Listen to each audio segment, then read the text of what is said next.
اپنے دل میں یاد کرتا ہے، میں بھی اسے اپنے دل میں یاد کرتا ہوں۔ جب میرا بندہ کسی محفل میں میرا ذکر کرتا ہے، میں اس سے کہیں بہتر محفل میں اس کا ذکر کرتا ہوں۔ اللہ کی محفل تو ملائے اعلیٰ کی ہے، ملائکہ مقربین کی ہے۔ بہرحال اللہ کو تم اپنے دل میں مستحضر رکھو، اللہ تعالیٰ تمہیں بھی یاد رکھے گا۔ دوبارہ فرمایا احفظ اللہ تجدہ امامک تجاہک، اللہ کو یاد رکھو تو اپنے سامنے موجود پاؤ گے، جب چاہو دعا کرو تو احفظ اللہ تجدہ امامک یا تجاہک، اپنے سامنے موجود پاؤ گے۔ اذا سألت فاسأل اللہ، اب آ گیا وہ مرکزی مضمون۔ دیکھو جب مانگو اللہ سے مانگو، غیر اللہ کے سامنے ہاتھ دراز کرو ہی مت۔ ایک حدیث میں آتا، یعنی حرام نہیں ہے، دنیاوی قواعد اصول قوانین کے تحت کسی سے مدد چاہنا، کوئی سوال کرنا حرام نہیں ہے۔ آپ سوال کریں، مدد لیں، اسی پر دنیا قائم ہے، ایک دوسرے کے ساتھ تعاون کے ساتھ۔ لیکن اونچا مقام کیا ہے؟ کسی سے سوال مت کرو سوائے اللہ، یہاں تک کہ جوتے باندھنے کا تسمہ تمہیں درکار ہے تو بھی کسی سے مت مانگو، اللہ سے مانگو۔ کیا پتہ اللہ کس کے دل میں ڈال دے اور وہ آ کے تمہیں تسمہ پیش کر دے۔ ہوتا ہے ایسا، بسا اوقات ہوتا ہے۔ جو اللہ کے ساتھ لو لگا کر رکھنے والے ہیں، ان کے تو ایسے واقعات ہوتے ہیں کہ دل میں ایک بات آئی اور اس کے بعد وہی بات جو ہے وہ کوئی شخص آ گیا اور اس نے وہ بات پوری کر دی۔ کیونکہ لوگوں کے دل جو ہے وہ تو اللہ کے دو انگلیوں کے مابین جو چاہتا پھر دیتا ہے۔ کیا پتہ اللہ کسی فرشتے کو انسانی شکل میں بھیج دے، آتا ہے فرشتہ، آتا ہے انسانی شکل میں، آپ کی تکلیف کو رفع کر دے، آپ کی ضرورت کو پورا کر دے، اسی سے مانگو، کسی اور سے مانگو۔ یہ ہے توحید کا لب لباب۔ یوں سمجھیے اسلام کی جڑ کیا ہے؟ ایمان۔ اسلام کا جو خارجی نظام عمل ہے، انفرادی اعمال ہو، اجتماعی ہو، ان سب کی روح رواں کیا ہے؟ ایمان۔ ٹھیک، ایک بات ہو گئی۔ ایمان کا خلاصہ لب لباب کیا ہے؟ ایمان باللہ۔ جیسے ایمان بالآخرہ بھی ہے، ایمان بالملائکہ ہے، ایمان بالانبیاء ہے، ایمان بالرسل ہے، ایمان بالکتب ہے، ایمان بالقلب ہے، لیکن اصل ایمان، اسی لیے ایمان مجمل میں آپ کو معلوم ہے کسی اور چیز کا ذکر نہیں۔ آمنت باللہ کما ہوا باسمائہ وصفاتہ وقبلت جمیع احکامہ اقرار باللسان وتصدیق بالقلب، یہ ایمان مجمل ہے۔ اجمالی طور پر ایمان اس کا نام ہے، ہاں مفصل تفصیلی طور پر آمنت باللہ وملائکتہ وکتبہ ورسلہ والیوم الآخر والقدر خیرہ وشرہ من اللہ تعالی۔ تو اسلام کی جڑ ایمان، اور اسلام کا سارا جو نظام عمل ہے، چاہے انفرادی اعمال ہو چاہے اجتماعی، ان سب کی روح رواں ایمان، اور ایمان کا خلاصہ ایمان باللہ۔ اور ایمان باللہ کا اصل حاصل وہ ہے جو اس حدیث میں آ رہا، اس کے دو ہیں تقاضے، عبادت صرف اسی کی، استعانت صرف اسی سے۔ اس لیے میں نے سورہ فاتحہ کا تذکرہ شروع میں کیا، یہ عبادت کا جوہر ہے، عبادت کا جو ہے یہ ایمان کا حاصل، عبادت صرف اس کی ہے اور استعانت صرف اس سے۔ استعانت ہی میں سوال بھی آ گیا، یہ بھی مدد ہے۔ آپ کسی سے کچھ مدد مالی چاہ رہے ہیں یا کوئی اور مدد چاہتے ہیں، کسی کام میں مدد چاہتے ہیں، جیسے میں نے کہا تھا کہ سفارش کرانا چاہتے ہیں، یہ بھی مدد ہے۔ وَإِذَا اسْتَعَنْتَ فَاسْتَعِنْ بِاللَّهِ، اور جب مدد مانگو صرف اللہ سے مانگو۔ اور وہ سارے الفاظ یاد کر لیے، استدعاء، استعانت، استغاثہ، یہ جو غوث اعظم سے استغاثہ کیا جاتا ہے تو شرک ہے۔ استغاثہ اللہ سے، دعائی اللہ کی، اس اعتبار سے استمداد، استعانت، استدعاء، استغاثہ، یہ سب اللہ سے، صرف اللہ سے۔ عبادت صرف اللہ، ایاک نعبد، اور استعانت صرف اللہ سے۔ مانگو صرف اللہ سے، جب مدد طلب کرو صرف اللہ سے، اور جان لو اگر تمام لوگ جمع ہو کر تمہیں کوئی فائدہ پہنچاؤں گے نہیں پہنچا سکتے، الا بشیء قد کتب اللہ لک وان اجتمعوا علی ان یضروک بشیء لم یضروک الا بشیء قد کتب اللہ علیک، اگر سب مل کر چاہیں تمہیں کوئی نقصان پہنچا دے نہیں پہنچا سکتے مگر وہی کچھ جو اللہ نے تمہارے لیے لکھ دیا۔ اب بتائیے خوف کی جڑ کٹ جائے گی کہ نہیں؟ یہ جو ایمان جو ہے یہ خوف اور حزن دونوں سے نجات دلانے والی بات ہے۔ جو حقیقی مومن ہے وہ اللہ کا ولی ہے، حقیقی مومن وہ اللہ کا ولی ہے، اور الا ان اولیاء اللہ لا خوف علیہم ولا هم يحزنون۔ یہ اولیاء اللہ کو علیحدہ مخلوق نہیں ہے، کوئی ان کے سر پہ سینگ نہیں ہوتے، انسان ہی ہوتے ہیں، لیکن حقیقی معنی میں مومن ان اعتبارات سے جو آج ہم پڑھ رہے ہیں ایمان اس درجے کا پہنچ گیا تو اللہ کا ولی ہے۔ ان لوگوں کے لیے خوف کس بات کا ہوگا؟ کس سے خوف کروں؟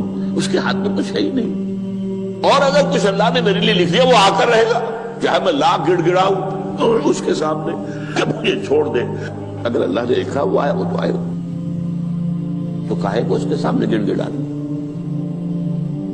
کاہے کو جبرسائی کرنا اس کے سامنے، اور کسی کے ہاتھ میں کچھ ہے ہی نہیں، میرا خیر ہے ہی نہیں، کاہے کو خوشامد کروں اس کی۔ اور سنیے رفعت الاقلام، دیکھو نوجوان قلمیں اٹھا لی گئی ہیں، وجفت الصحف، اور جو رجسٹر ہیں صحیفے ان کی سیاہی خشک ہو چکی ہے، یہ ہے وہ اللہ کا علم، اس میں ہر شے لکھ دی گئی ہے، اس کی قلم اٹھا لیے گئے۔ جیسے آپ کو معلوم ہے امتحان ہوتا تھا، 3 گھنٹے ختم ہو گئے، اسٹاپ رائٹنگ، بس اب قلم رک جانا چاہیے۔ وہ قلم تو تقدیر کا کاتب جو ہے وہ قلم اس کا اب اٹھا لیا گیا، اور جو صحیفے جن پر لکھا گیا وہ خشک ہوئے ہو گئے۔ یہ تو روایت ہے جو امام ترمذی نے جس کو روایت کیا، یہ متن ان کا ہے جو ہم نے پڑھا ابھی، اور ان کا قول یہ ہے کہ یہ حدیث حسن صحیح ہے، لیکن یہی روایت اور انہی راوی سے عبداللہ ابن عباس سے رضی اللہ تعالیٰ عنہما اور بھی محدثین نے کی ہے، تو اس میں سے ایک اور متن جو ہے وہ یہاں پر امام نووی نے دے دیا ہے۔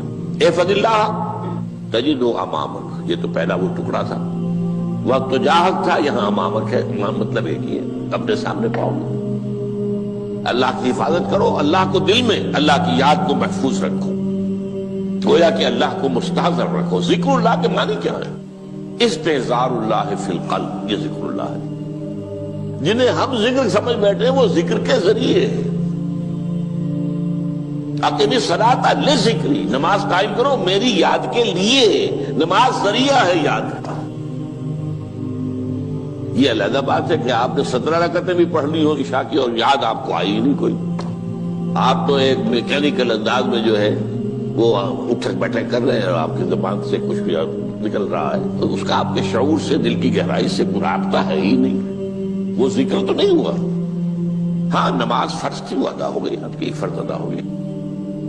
تو جنہیں ہم نے ذکر سمجھا وہ ذرائع ذکر ہے، اللہ اللہ سبحان اللہ زبان سے، یہ تاکہ اس کے نتیجے میں وہ ذکر حاصل ہو جائے۔ استحضار اللہ فی القلب، ذکر کے معنی ہے استحضار اللہ فی القلب۔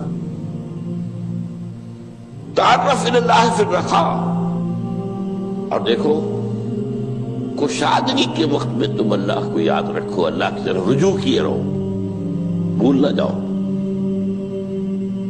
وہ نہ ہو جو کبھی کہا تھا، بہادر شاہ ظفر کے اشعار میں سے بہت زور کا شعر ہے، ظفر آدمی اس کو نہ جانیے چاہے کتنا ہی ہو فام و ذکا، جسے عیش میں یاد خدا نہ رہی، جسے تیش میں خوف خدا نہ رہا۔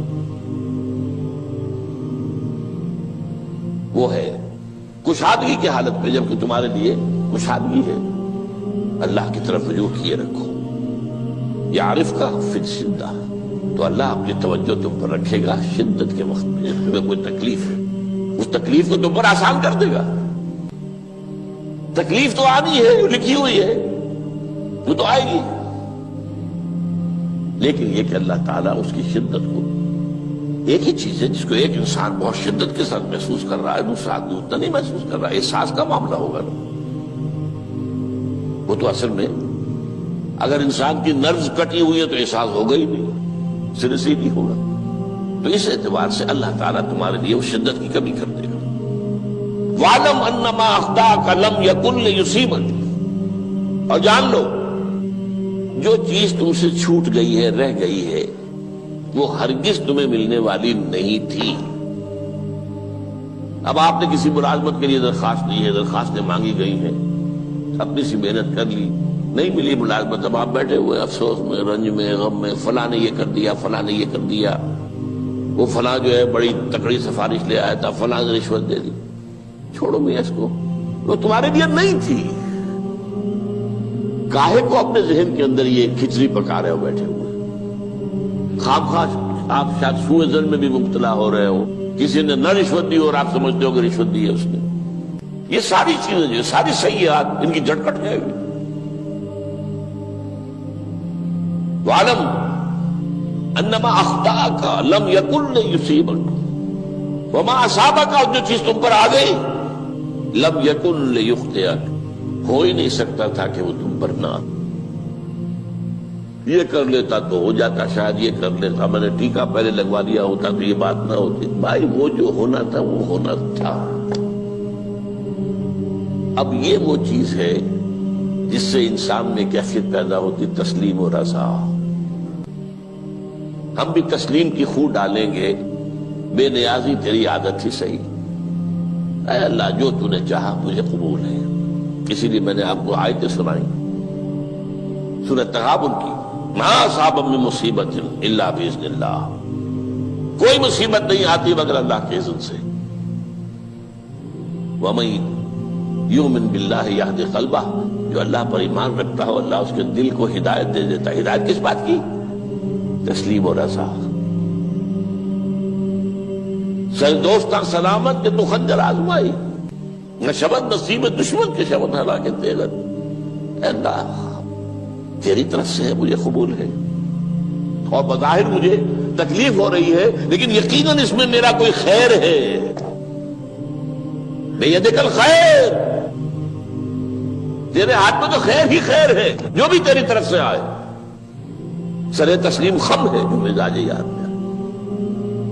اور یہ مضمون جو ہے زیادہ بڑے پیمانے پر سورہ حدید میں آیا ہے۔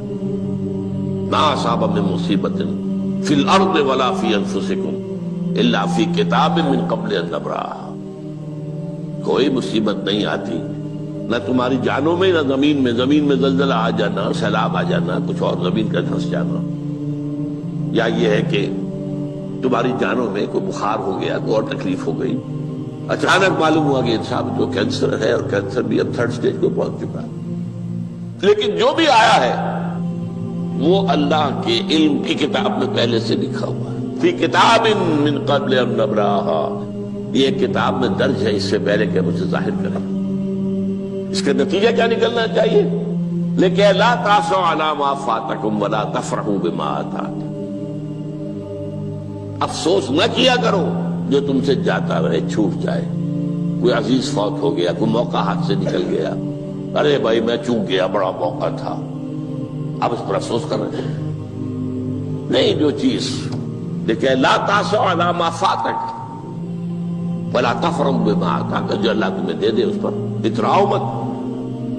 وما اصابک لم یکن لیخطئک واعلم ان النصر مع الصبر، اور جان لو اللہ کی مدد صبر کے ساتھ آتی ہے، جو آئے اس کی طرف سے جھیلو۔ زبان پر کلمہ شکوہ اور شکایت نہ آئے، اللہ سے شکایت نہ آئے، تسلیم و رضا، جو تیری رضا ہے۔ تیری صحت ہمیں منظور ہے، لیکن اس کو مولانا محمد علی جوہر ایک مرتبہ جیل میں گئے، ایک بیٹی بیمار ہوئی، فوت ہو گئی،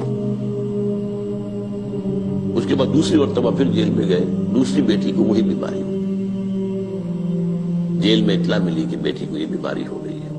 تو خط لکھا ہے اشعار کی شکل میں، کا آخری شعر یہ ہے: تیری صحت ہمیں منظور ہے لیکن اس کو نہیں منظور تو پھر ہم کو بھی منظور۔ ہم تو چاہتے ہیں میں بیٹی کے تجھے شفا ہو جائے، اسے منظور نہیں تو پھر ہمیں بھی بتا۔ وَاعْلَمْ أَنَّ النَّصْرَ مَعَ الصَّبْرِ وَأَنَّ الْفَرَجَ مَعَ الْكَرْبِ۔ فرج، فراخی، کھل جانا کسی چیز کا، یہ ہے کرب کے ساتھ، تکلیف کے ساتھ، تکلیف ہوتی ہے ساتھ۔ اللہ نے قانون بنایا ہے دنیا کا۔ اب آپ اندازہ کیجئے بچے کی ولادت میں ماں کو کتنی تکلیف اٹھانی پڑتی ہے۔ آج کل تو فیشن ہو گیا ہے، سیدھے سیدھے جاؤ آپریشن کراؤ، تکلیف سے بچ جاؤ، لیکن یہ ہے کہ یہ بھی آپ کے علم میں ہوگا، وہ ساری تکلیف جیسے ہی بچے کو لا کر ماں کے برابر لٹایا ہے، ساری تکلیف ختم، پھر جو راحت اسے میسر آتی ہے۔ ان الفرج مع الکرب وان مع العسر یسرا، اسی لیے میں نے وہ آیتیں بھی پڑھی تھی، ان مع العسر یسرا ان مع العسر یسرا۔ اس دنیا میں یہ اللہ نے نظام بنایا ہے، سختیاں جھیلنی ہی ہوں گی۔ لقد خلقنا الانسان فی کبد، ہم نے انسان کو پیدا کیا مشقت کے اندر، مشقت تو کرنی پڑے گی۔ کسی کی جسمانی مشقت زیادہ، کسی کی ذہنی مشقت زیادہ، مشقت سے چارہ کسی کو نہیں۔ تو یہ ہے ان مع العسر یسرا ان مع العسر یسرا۔ بارک اللہ لی ولکم فی القرآن العظیم ونفعنی وإیاکم بالآیات والذکر الحکیم۔ جدوں کافر اسی پچ ہو گیا، پھر تشبیہ مصلا کی کرنا، اساں ظاہر نوں رب منیائے، باطن دا اللہ کی کرنا، اساں ظاہر نوں رب منیائے، باطن دا اللہ کی کرنا۔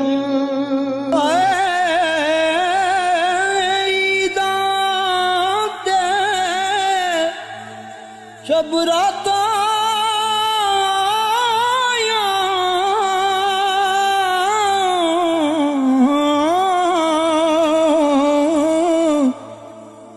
سب لوگ گران آئے،